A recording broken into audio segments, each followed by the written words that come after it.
Vlámania je bežné riziko, ktoré sa poisťuje a ešte môže byť poistené aj riziko tzv. Vandalizmu pri vlámaní. To znamená, ak vám niekedy sa stane, že ten, kto sa k vám vláme, vám spôsobí malú škodu presne tak na tých veciach, ktoré pôvodne možno chcel ukradnúť a nepodarilo sa mu to, ale poškodí vám výrazne dvere, ktoré dnes teda stoja určité peniaze, nie je to teda záležitosť pár eur. A v takomto prípade, ak máte takéto riziko kryté, tak si to môžete uplatniť v poisťovni. Ďakujem. Pán Nemet, poisťovňa vyžaduje, ako povedala pani Mutová pred minútkou, vyžaduje odstupňovanie podľa produktu a podľa náročnosti alebo výšky krytého majetku krytého poistkou, zabezpečenie rôzne. Aké s tým máte skúsenosti? Prípadne by ste mohli spolu odpovedať na otázku. V podstate, čo sa týka zabezpečenia, tak predovšetkým ten klient, keď príde kdekoľvek sa popýtať na takéto produkty, tak by to mal riešiť komplexne. Pretože je otázne, či má dom, či má byt, či má nejakú chalúbku na odľahlom mieste. To všetko on musí v podstate tak zdôveriť tomu svojmu partnerovi, ktorý by mu mal robiť zabezpečenie. Je to od najjednoduchších vecí, to znamená, že najjednoduchšie zabezpečenie je bytu, pretože tam je vchodové dvere sú základom. Keď to máte niekde na poschodí okna, tak to je veľmi malá pravdepodobnosť. Že by niekto liezol cez okno. Tam treba zabezpečiť potom balkón, treba si pozrieť, že či má spoločný balkón s bytom, ktorý možno nie je zabezpečený tak, ako je. Vstupné dvere sú najčastejším, aj štatisticky, bodom. A z vlastnej skúsenosti viem, že tam je niekoľko stupňov tiež aj cenovo samozrejme diferencovaných, a aj náročnosťou a mohutnosťou, alebo ako to povedať, aj vo vašej ponuke. Tie vstupné dvere, keďže sú takým najčastejším, tak sa na ne hladí veľký ohľad. To znamená, že vstupné dvere máte bezpečnostné. Samotné dvere vás neochránia. Majú bezpečnostný štít, tzv. Kovanie, a bezpečnostnú vložku. To znamená, že aj tie dvere musia byť kompaktným celkom. Nemôžem si dať obyčajnú stavebnú vložku do bezpečnostných dverí. To nemá význam. To nemá veľký význam. Občas sa takéto chyby stávajú, keď je strata kľúčika, vymenia si dočasne vložku a chcú si teda potom riešiť v nejakej dohľadnej dobe, mesiac, dva, a vlastne nie sú zabezpečení. To znamená, že úroveň bezpečnosti sa kategorizuje podľa nejakých bezpečnostných tried. Skúma to aj poisťovňa, hej, pri určitých stupňoch toho poisťovňa? Ja predpokladám, že áno, pretože poisťovňa musí vedieť, do akej miery je zabezpečený ten klient, tak ako tu vlastne bolo povedané, pri tých nižších poistkách stačí bezpečnostný zámok s tou bezpečnostným kovaním a dvere v podstate spĺňajú nejaký ten základ na tú nižšiu poistku. Pri vyšších poistkách samozrejme musíme hľadieť. Nesmú sa dať dvere jednoduchým spôsobom prelomiť proti prierazu, lebo to sú najčastejšie v podstate možnosti.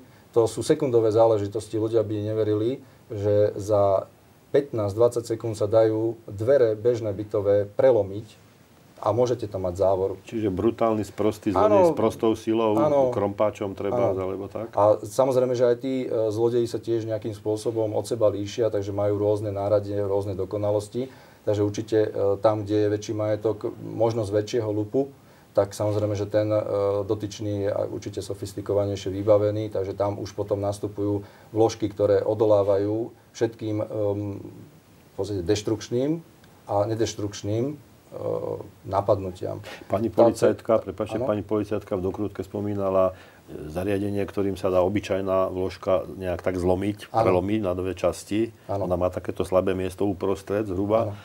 Existujú aj vložky, ktoré sa nedajú takto, alebo sa k ním nedostane tým nástrojom? Takto. Je dôležité, aby tá vložka bola chránená bezpečnostným štítom, tzv. Kovaním, aby nebolo možné tú vložku takýmto spôsobom zlomiť. Vložka je chránená predovšetkým proti vyhmataniu planžetov, bumpking metóde, to je modernejšia metóda, a proti odvrtaniu. Má v sebe také segmenty, môžem vám tu potom ukázať. A čo sa týka ulomenia vložky, tak samozrejme, že existujú vložky, ktoré majú vystúženie v tejto časti, ale je to všetko o čase. A to som chcel podotknúť, že každý bezpečnostný prvok, to si začali hovoriť, že to je otázka pri obyčajných dverách, je to otázka pár sekúnd doslova. A pri bezpečnostných sa to ráta zase podľa kategórie. To znamená, že sú tam tiež rôzne kategórie. čo sa týka bezpečnostnej triedy. Čím vyššie číslo, tak tým je tá bezpečnosť vyššia a je potrebný dlhší čas na prekonanie. Skúša sa to laboratórne, vydáva sa k tomu certifikát a podľa týchto certifikátov Národný bezpečnostný úrad pridelí k tomu tiež daný certifikát, ktorý môže platiť pre štátnu správu, lebo tiež štátna správa sa potrebuje chrániť pre banky, pre obyčajných ľudí, pre byty. Zamestnávajú dodávateľia, výrobcovia týchto bezpečnostných prvkov aj nejakých profesionálnych zlodejov, ktorí ponúknú ten nový prvok a povedia mu, no skús?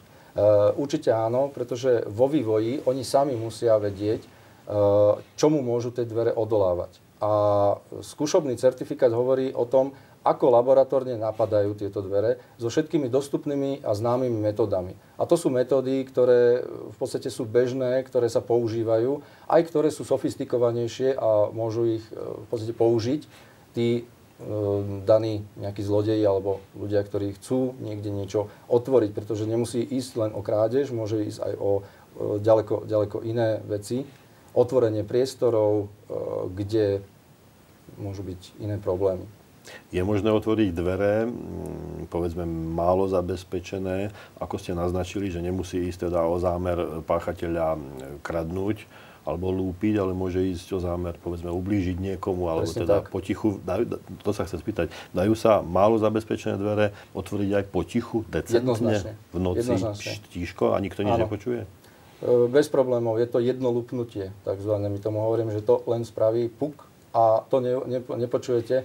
A to možno, keď máte vy bezpečnostné dvere, lebo tie sú aj protihľukové. Takže nepočujete oproti suseda, keď tam niekto sa priblíži o 2., o 3. nad ránom, alebo aj cez deň, pretože cez deň je väčší hluk ako v noci a to zlodeji využívajú hlavne v dobednejších hodinách.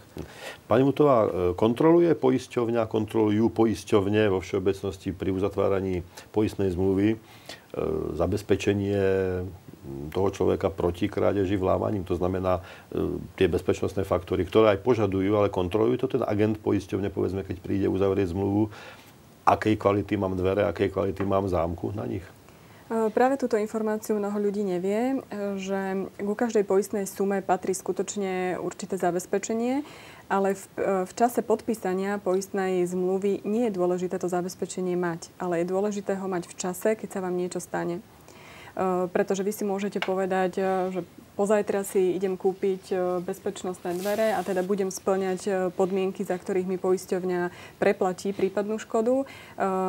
Za tie 3 dní sa nemusí stať samozrejme nič.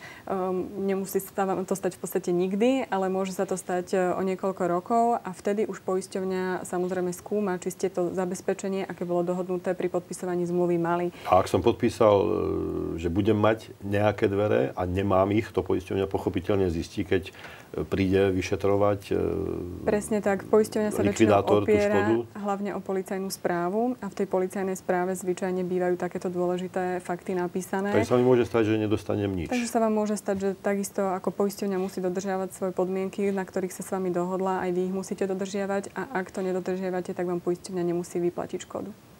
Pán Nemet, aké dvere najjednoduchšie, povedzme, a zhruba v akých cenových reláciách, bezpečnostné, keď tomu tak budeme hovoriť, si môžem kúpiť u dodávateľov rôznych, alebo od dodávateľov a povedzme, aké najnáročnejšie alebo najsolidnejšie zabezpečenie mechanické, alebo nehovoríme teraz v tejto relácii o elektronickom zabezpečení, to už je trošku z inej planéty a z inej kategórie, ale keď hovoríme o mechanickom zabezpečení, zhruba v akých cenách sa tam vieme pohybovať? Budem hovoriť teraz, vlastne to rozsortirujem, pretože pre občanov je najviac dodávaných týchto bezpečnostných dverí, keďže tých bytov a tých domov je najviac. Takže tam je to v kategóriách teraz budem hovoriť o dverách, ktoré sú certifikované, ktoré sú skúšané v skúšobni, je im pridelený certifikát. Nie sú to dvere, ktoré niekto nazve bezpečnostnými dverami a v skutočnosti potom, keď príde likvidátor, zistí, že neboli bezpečnostnými dverami, že iba sa tak tvárili. Takže takéto dvere je možné si zadovážiť na komplet, to znamená, že je tam vložka, kovanie, montáž, bezpečnostná zárubňa, ktorá je pevne uchytená o panel alebo tehlov, rám. Aj zaliatá je zaliatá betónom, to predpisuje vlastne ten certifikát. Tak tie sumy sa pohybujú u rôznych výrobcov zhruba od 750 € do 1000 €. To je tretia bezpečnostná trieda, kategorizovaná, ktorá je vhodná pre bytové jednotky hlavne a domy. Podľa času potrebné. Tretia je najnižšia? Nie. Tie bezpečnostné, to je norma, ktorú sme prevzali, ENV 1627 až 30 na dvere. A tam postupuje tak, že jednotka bezpečnostná trieda je najnižšia a postupuje to do štvrtej bezpečnostnej triedy, ktorá je využiteľná. A potom sú samozrejme aj vyššie triedy, 5., 6. a tie sú využiteľné v bankovom sektore, pri trezorových miestnostiach, pri miestnostiach, ktoré majú určité zázemie chémie a podobných vecí, protipožiarne, to znamená, sú tam určité membrány. Nechcel by som ísť do tých detailov, to asi to by divákom nezaujímalo, hej.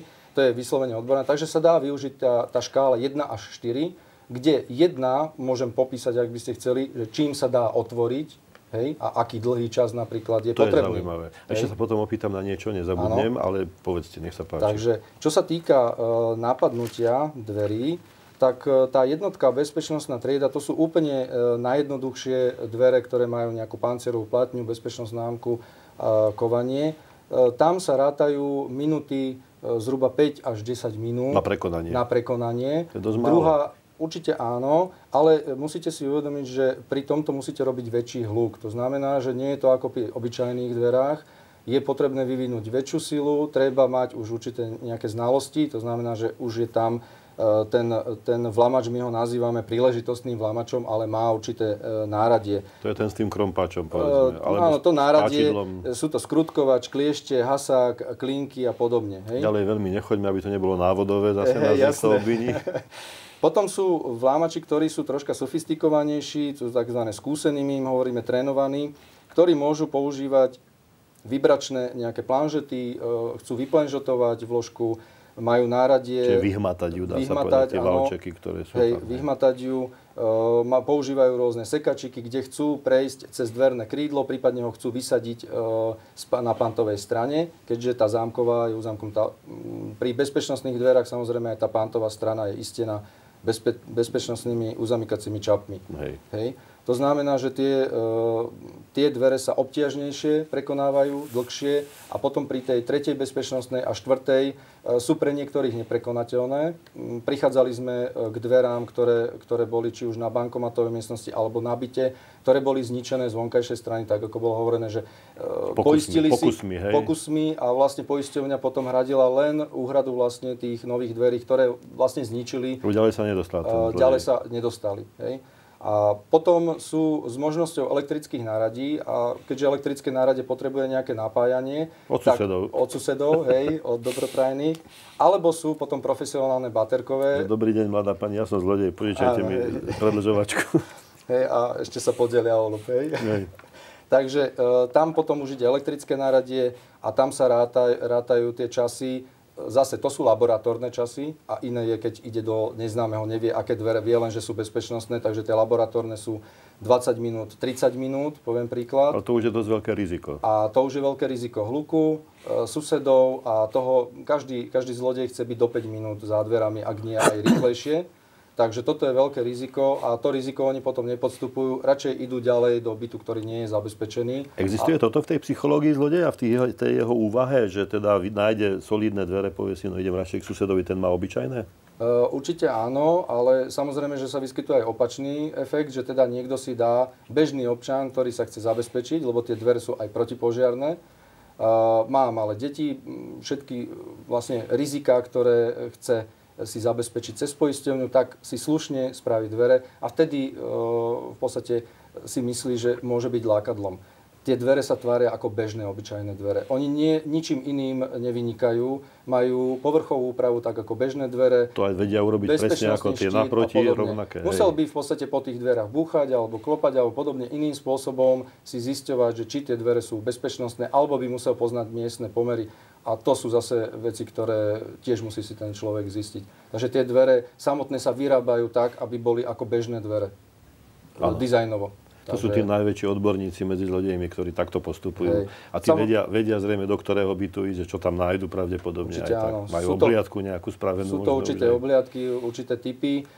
Vedia aj o aké zabezpečenie tam, v aké bezpečnostné dvere alebo prípadne iné mechanické zabezpečenie, pretože potom nasledujú aj okná, čo môžem pokračovať vlastne ďalej, kde sú bezpečnostné fólie, možnosť bezpečnostných mreží a ďalších vecí. To sú už tie rodinné domy, ktoré sú troška náročnejšie, kde je dobré to kombinovať potom s tým elektrozabezpečením, ktoré signalizuje a môže byť napojené buď na mobilný telefón suseda a podobne. Že vás to upozorní na dovolenke v Taliansku, povedzme, že sa vám tam niekto vláma, dostanete SMS-ku. A vy v podstate máte možnosť na 6 čísiel alebo 10 čísiel poslať túto SMS-ku. Pokiaľ máte dobré susedské vzťahy, tak vie v podstate sused reagovať v behu, v minúte, v 5 minút. Jasné. Takže to je zase o tom. Ja ešte odbočím, alebo teda vrátim sa maličkým oblúčikom naspäť, a potom budeme pokračovať.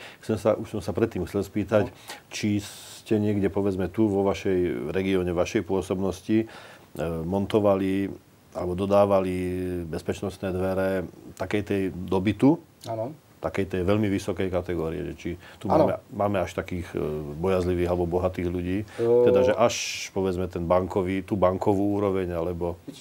Štvrtá bezpečnostná trieda, ktorá sa používa hlavne v bankovom sektore, tak montujeme ju bežne aj do bytov. Do rodinných domov sa to neopláca, pretože tam je troška iné komplexné zabezpečenie, hlavne do tých bytov. A je to v podstate taký vyšší štandard. Tak ako keď si niekto kúpi byt vo vyššom štandarde, tak chce mať aj tie dvere vo vyššom štandarde a nie je to vôbec niečo prekvapivé alebo niečo, čo by sme nerobili alebo robili veľmi málo a občasne. Aký je rozdiel medzi zabezpečením bytu a domu? Medzi bytom a domom musíte brať unikové zóny, alebo respektíve zóny, kde sa môže dostať ten lupič do toho objektu. Máte tam strechu, môžete mať strešné okná, zabezpečenie strešných okien, bezpečnostné fólie proti rozbitiu sklené výplne. Potom samozrejme sú to okenné priestory dosiahnuteľné zo zeme alebo z nejakého rebríka, ktoré sú ľahko dosiahnuteľné. To znamená, tiež treba mať v tomto ohľade zabezpečené. Vstupné dvere väčšinou bývajú zadné, predné, býva tam nejaká hospodárska miestnosť. To všetko sú veci mechanické zábranové a potom môžu následovať, a v rodinných domoch je veľmi dobre to kombinovať potom s tým elektrozabezpečením, s nejakým alarmom. Keď nie na pol centrálnej ochrany, čo býva dosť náročné finančne, tak minimálne aspoň na čísla.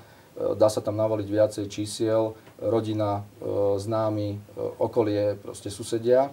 A je to o to náročnejšie, že nezabezpečujete len jeden hlavný vchod, ale zabezpečujete to ako celok. Ako pohybové snímače, povedzme nejaké. Napríklad, to všetko, to je vlastne svetla, je dobré si spraviť svetlá na senzory napríklad. Nestojí to veľa a tie svetlá automaticky sa zasvietia, kdokoľvek sa priblíži do toho objektu. To už je niečo, čo v podstate odradiť by to mohlo.